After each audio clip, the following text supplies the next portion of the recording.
अपकार का उपकार। किसी तालाब में एक कछुआ रहता था। तालाब के बिल्कुल किनारे पर जामुन का एक पेड़ था। समय आने पर उस पर मीठे जामुनों के गुच्छे लगते थे। पास के गांव से लड़के उस पेड़ के जामुन खाने के लिए आते। कुछ ही दिनों के बाद जामुन के उस पेड़ पर एक कौवा और उसकी पत्नी आकर रहने लगे। कौवा अक्सर दूसरों को परेशान करता रहता या लड़ता झगड़ता रहता। जब कछुआ तालाब से निकलकर जमीन पर आता तो कौवा उसकी पीठ पर सवार हो जाता और उछल कूद करता।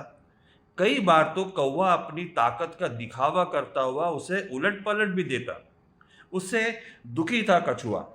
इसके विपरीत कौवे की पत्नी बड़ी नम्र स्वभाव की थी। पति पत्नी के स्वभाव की असमानता से कछुआ भली भांति परिचित था। कछुए से दुर्व्यवहार करने के लिए पत्नी उसे अक्सर मना करती। एक दिन जब कछुआ तालाब से निकलकर जमीन पर धीरे धीरे चलने लगा तो कौवे की नजर उस पर जा पड़ी और वह झट से उस पर चढ़ गया। कछुए को गुस्सा आ गया। वह बोला, क्यों भाई कौवे, मेरी पीठ पर चढ़कर मुझे तंग क्यों करते रहते हो? आखिर तुम मुझसे क्या चाहते हो? तेरे ऊपर मजे से सवार करना चाहता हूँ।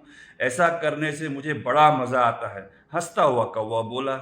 कछुए ने पूछा, दूसरों को तंग परेशान करके खुश होना कहाँ की भलमनसाहत है? क्या तुम भी मुझे अपनी पीठ पर बिठा सकते हो? कौवा एकदम बोला, क्यों, मैं तुझे क्यों बिठाऊं अपनी पीठ पर? जब कौवा कछुए को और भी ज्यादा परेशान करने लगा तो कछुए ने तालाब से बाहर आना ही कम कर दिया। कुछ दिनों के बाद कौवे की पत्नी ने घोंसले में अंडे दिए। उधर पेड़ पर लगे जामुनों के गुच्छे भी पकने लगे थे। एक दिन गांव के लड़के आए और जामुन के पेड़ पर चढ़कर जामुन खाने लगे। तो कौवा दंपति ने काव काव काव काव करके आसमान सिर पर उठा लिया।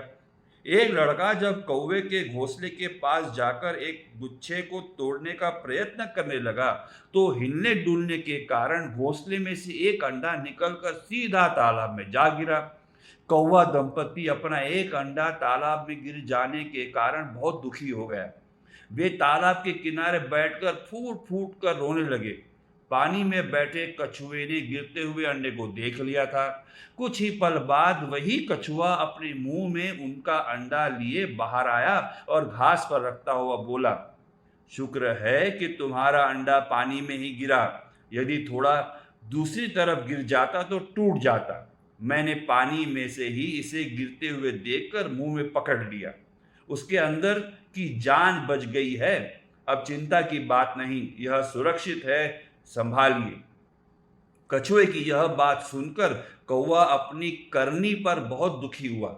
उसने अपनी एक एक करतूत याद आ रही थी, पर जब पछताए होत क्या जब चिड़िया चुग गई खेत। कछुए को धन्यवाद देने के लिए उन दोनों पति पत्नी के पास शब्द नहीं थे। कौवे ने कहा, आज मेरी आंखें खुल गईं। मैं अपने किए पर लज्जित हूँ। मैं भविष्य में किसी को कष्ट नहीं दूंगा। कछुए ने कहा, जब जागो तभी सवेरा। अब सब हिल मिल कर रहेंगे।